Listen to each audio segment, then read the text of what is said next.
Good morning, Matt. Hey, Rick. Welcome back on a Monday. Yeah. Podcast Monday. Favorite day of the week? Yeah. I do, man. I get excited. Like, this is so weird. I get excited Sunday night at 6 p.m.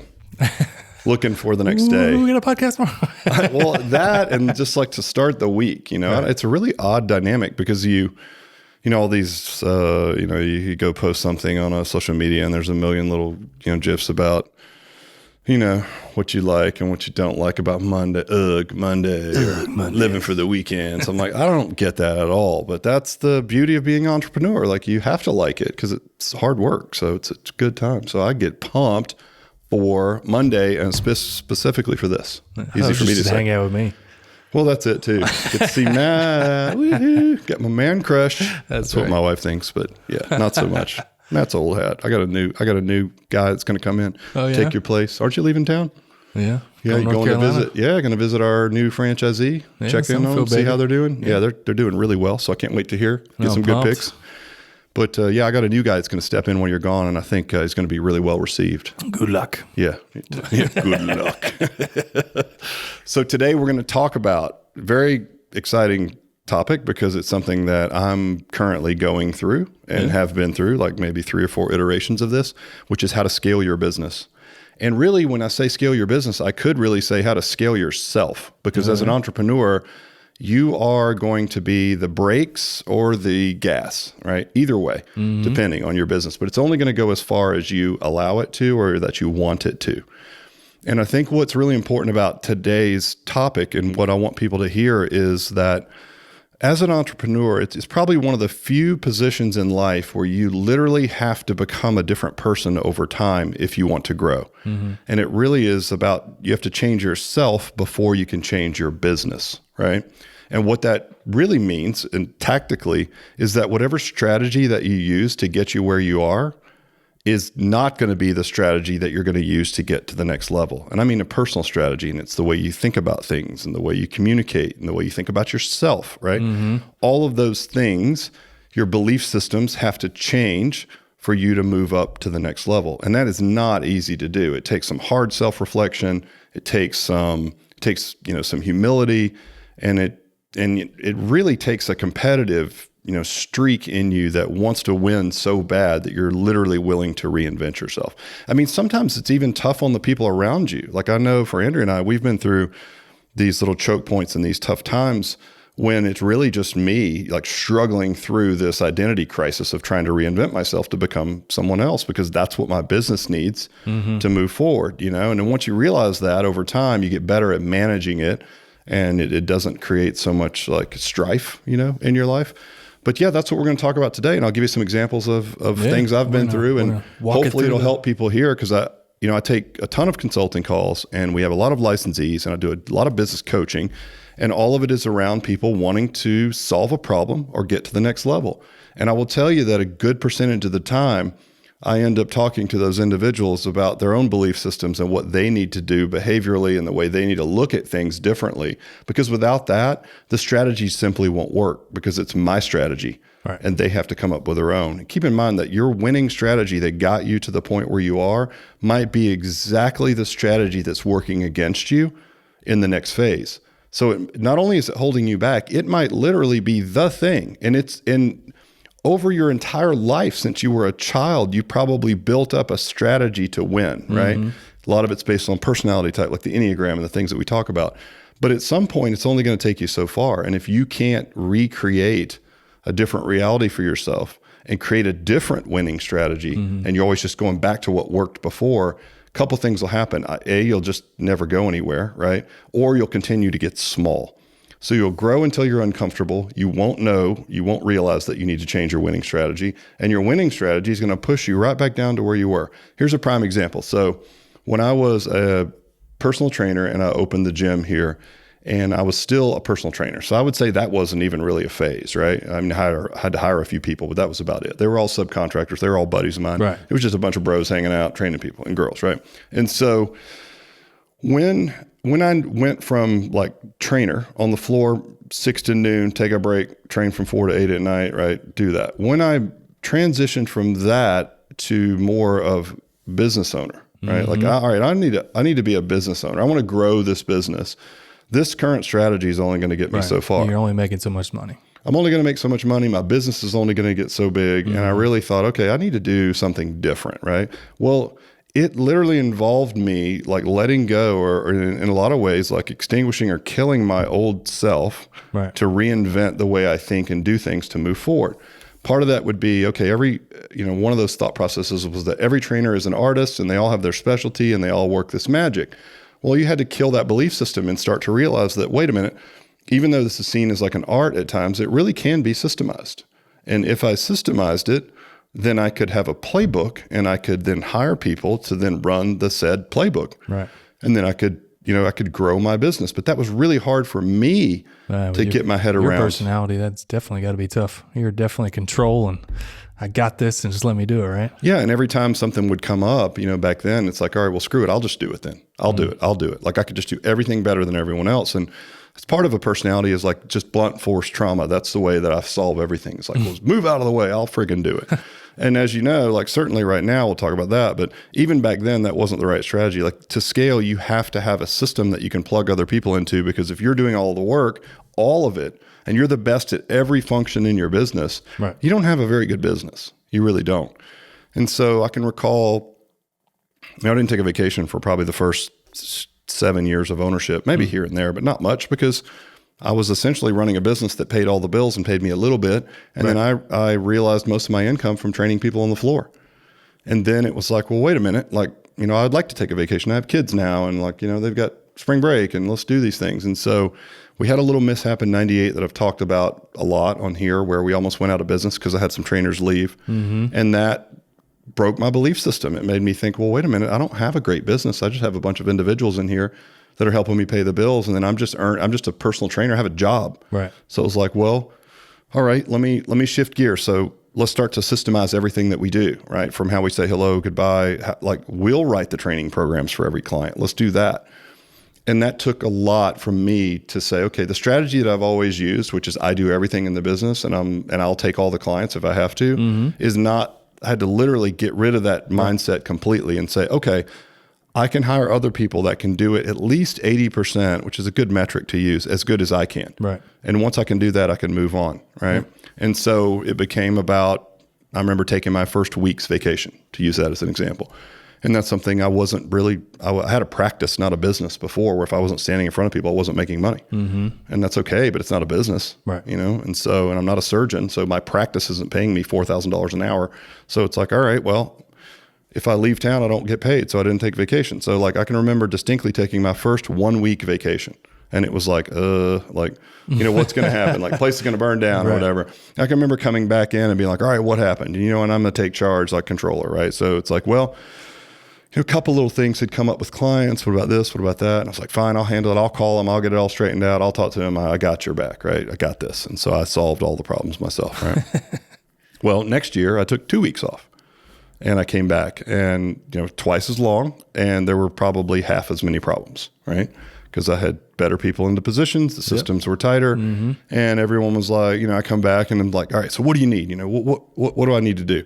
And everyone's like, oh, we're good. We just had a couple of things you could help us with. And I was like, all right, let me dive in there. Because if I'm honest, you guys, and this is part of killing your old self and your ego, is that I liked the validation and someone to need me to do what I was good at. Sure. Right. And that was a part of that growth. That was part of like, that was my winning strategy is I'll do it for you. Right. I'm not going to teach you to fish, but I'll catch the fish and stick them in your face. Right. That'll work. And so, again, we're building a systematic approach. 2 weeks go by. Everything's fine. A couple little things. Okay, good. Next year, 1 month. And I'd always talked about like, wouldn't it be great to take a full month off from the gym? And so I went on a long motorcycle trip and I took a month off from the gym. And I even was like zero contact, right? Like nothing. I'm just going to disappear for a month. So I took a month off. And this time it was probably in year 4 since I had been vacationing. And I came back and it was like, what do you guys need me to do? And this was sort of my chance to almost validate myself in some ways, right? And it was like, nothing. We don't need you. Yeah. Go back on vacation. Right. Right. And it was like, oh, you're back. Right. Like, Yeah. good to see you. Like, and the business grew while I was gone. Right. All right. And I didn't have to do anything. And it was almost that particular meeting that I had with the team to say, like, where can I help? I've been out of town for a month. I'm sure the place is half burned down already. To hear that it had not and that things were going well, almost to the point where I wasn't needed. In some ways, as odd as it sounds, that's every goal of every entrepreneur. Because I was trying to grow through that phase, it was almost a hit to my ego. Yeah. Like, wait a minute, nobody needs me for anything? Like, what the hell, right? But then as quickly as I felt that way, I shifted gears, aha moment, like, this is what you've been working for, right? Mm-hmm. Awesome. Now let's shift gears and move forward, right? Well, I mean, the fact, like you said, that your old mindset at the time is what got you there. And it almost sounded like you almost had a little case of, oh shit, things hit the fan, business doing maybe going down a little bit in 98, kind of forced you to change your mindset a little bit. And from there, you flourished. Yeah, that was it. It was like, okay. And so I had to break my own belief systems. I had to come up with a new strategy for myself, like my strategy that I had been using through, and believe me, we built it to $1 million a year business out of 3,000 square feet, one-on-one training. It's like, that's a pretty damn good business, right? So that strategy worked to a point. If I'd gone back to that, it would have put me right back to that place, right? That strategy was actually working against my ability to go to the next level.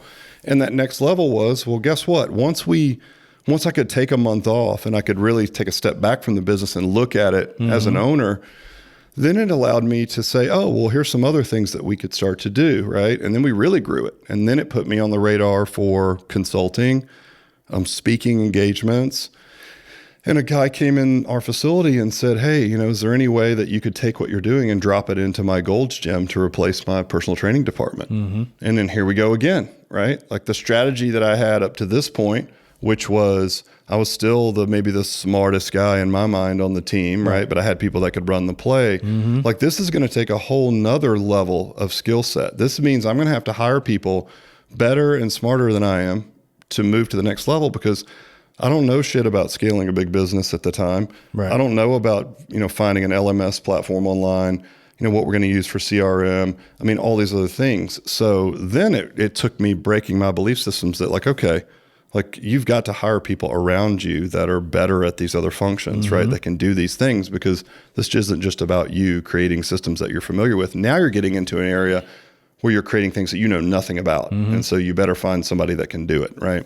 And it was, again, breaking belief systems because what had gotten me to gym success and beyond, right, was the thing that was going to hold me back because I didn't really have anybody on the team that knew more than I did because the only thing we did was gym, like single location gym stuff. Yep. I had mastered that already. Now we're moving out to the big wide world, right? So you're exposing yourself to all kinds of other high business acumen individuals and you're growing and growing. So it's like, oh no, here we go again. And I had to change my belief system around that function. And so it's like, okay, well, guess what? You're not going to be the smartest person in the room. You're going to have to bring on other people, right? And you're going to have to scale to make this thing grow. And so, here we are, 2,000 clubs later. And I've got like you as an example, you're writing programs. I can't write programs like you write programs. I can't put them together. You can do it like You're damn right. You damn right. Remember that, bitch. But it's true because, it's one of those things where like now I'm comforted by that. It's like, good, I don't have to do that. I've got someone who's handling that part of it, right? And so, and that got us to... It's like kind of hard to let go in it sometimes. Well, yeah, because your ego's tied to it and it has worked for you. That's the problem. Like it's been working and then all of a sudden you start a new level, you go to level up and the very thing that was working for you up to now is not working any longer. And so at first you struggle.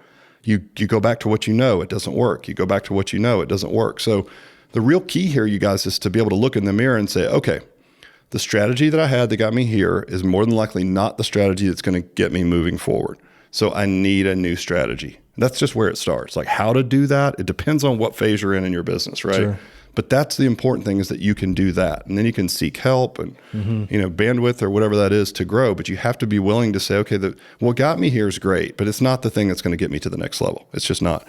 And so the next level was, okay, now we launched this big licensing business, right? And we scaled this thing to a couple thousand clubs worldwide.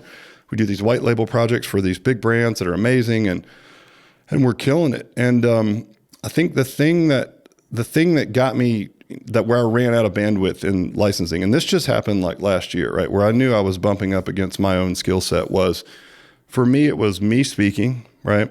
Me driving this message out there. That's how we marketed, right? I would like pridefully say like, oh yeah, we don't even market. I just go out there and speak. Right. Yeah. And it was good marketing, but it's like the Rick Mayo show all the time, right? Yep.